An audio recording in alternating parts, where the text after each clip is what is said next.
Thank you, Madam Speaker. I'm very much looking forward to the next speech that'll be offered by my friend from Caribou, Prince George, who I'll be splitting my time with. I know he'll have some insights that are always unique, and I'm very much looking forward to it. But one thing I can tell you is that across this country, Canadians are experiencing something they've never thought possible in Canada. A loss in the trust in their own safety. For decades, one of the things that set Canada apart was the fact that families could feel safe and secure in their own homes. Business owners could work late without fear. Children could walk to school without a second thought. The sense of security is now being replaced by fear. Just yesterday, I spoke with a small business owner in my riding of Souris Moose Mountain. She told me that for the very first time in her life, she is afraid to go out at night. She described knowing one individual in her community who had been arrested more than 180 times. 180 arrests, and every time, that person was back on the streets almost immediately. She said to me, "Our streets aren't safe anymore." That sentence should stop us in our tracks. Because when Canadians begin to feel unsafe in their own communities, when fear starts to dictate the way we live our daily lives, then government has failed at one of its most fundamental duties, to protect its citizens. And that failure is a direct result of Liberal bail policies. This is why we must scrap Liberal bail. Madam Speaker, we need to be honest about how we got here. The erosion of public safety is not a coincidence. It's the result of deliberate choices made by this Liberal government. When they passed Bill C-75, they weakened bail conditions and lowered thresholds for release. They did this in the name of so-called fairness, but in reality, what they created was a revolving door of justice. Now, across the country, we see the same scenario playing out over and over again. A repeat violent offender is arrested, police officers do their job, charges are laid, and then sometimes within hours, the same offender is back on the streets, free to reoffend.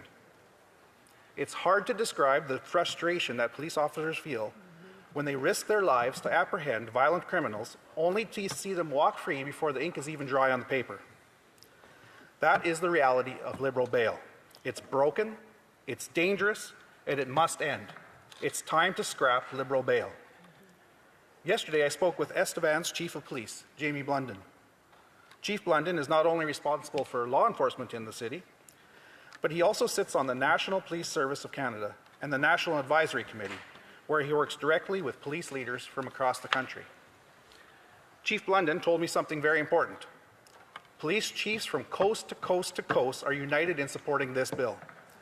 They know better than anyone what it looks like on the ground when repeat offenders are automatically released. They see the victims. They see the businesses broken into time and time again. They see the toll it takes on officers who arrest the same individuals over and over with no real consequence. Madam Speaker, when the people we trust to keep us safe are speaking with one voice, we must listen. Police chiefs are saying loud and clear, scrap Liberal bail and restore public safety. We can talk about statistics. Violent crime is up 39% since the Liberals took office. Gang-related homicides have doubled. Car thefts are at record highs, and behind every number is a victim. This is not compassion. This is not fairness. This is failure. It's the failure of Liberal bail. If we are to restore safety and dignity to victims, then we must scrap Liberal bail once and for all. Madam Speaker, Conservatives believe in a simple principle. If you repeatedly break the law and endanger the public, you should not be granted the privilege of bail. Public safety must come first. Bill C-242, the Jail Not Bail Act, is rooted in that principle. This legislation will ensure that repeat offenders are kept behind bars until trial, and the automatic release of criminals who have proven time and time again that they have no respect for the law. Put the rights of victims and communities ahead of the rights of repeat offenders. This bill isn't about vengeance. It's about safety. It's about deterrence. And it's about restoring faith in our justice system. It's about replacing a failed policy with a common sense one. It's about making a clear choice. Scrap Liberal bail and replace it with conservative common sense. Sometimes people think that crime is a big city problem, something happening only in Toronto Vancouver, or Montreal. But that's not true anymore. It's in communities like Estevan, Weyburn, and Mooseman. Residents are telling me the same thing. Crime is growing, repeat offenders are emboldened, and people feel unsafe in their own neighborhoods. When rural Canadians who have taken pride in their safety in their close-knit towns start telling their MPs that they're afraid to leave their own houses after dark, that should be a warning sign for the rest of the country. This is not just about big cities. It's about every community, every neighborhood, every Canadian. That's why it's time to scrap Liberal bail. Victims' rights must come first. Madam Speaker, it's worth reminding ourselves that our justice system is not only meant to protect the rights of the accused, it must also protect the rights of victims. Victims deserve to feel that justice is being done. Communities deserve to feel that the system is working to keep them safe. Right now, under Liberal catch and release systems, victims are left feeling abandoned, and communities are left feeling vulnerable. Conservatives believe that this is the time to put the rights of victims and the safety of communities back at the center of our justice system. To do that, we need to end the failed experiment of catch and release. We need to scrap Liberal bail. Public safety is the first duty of government. Madam Speaker, this is the very first duty of any government, to keep its citizens safe. Everything else, our prosperity, our freedoms, our sense of community, depends on that foundation. The Liberals have neglected that duty. They have chosen ideology over common sense. They have chosen to prioritize repeat offenders over the safety of ordinary Canadians. And Canadians are paying the price. But Conservatives, we're offering a different path. A path where dangerous repeat offenders are held accountable. A path where police officers are supported, not undermined. A path where business owners, parents, and seniors can feel safe again in their communities. That path starts when we scrap Liberal bail. It's important to remember, Madam Speaker, that bail was never meant to be automatic. The original intent of bail was to balance two things: the presumption of innocence and the protection of society.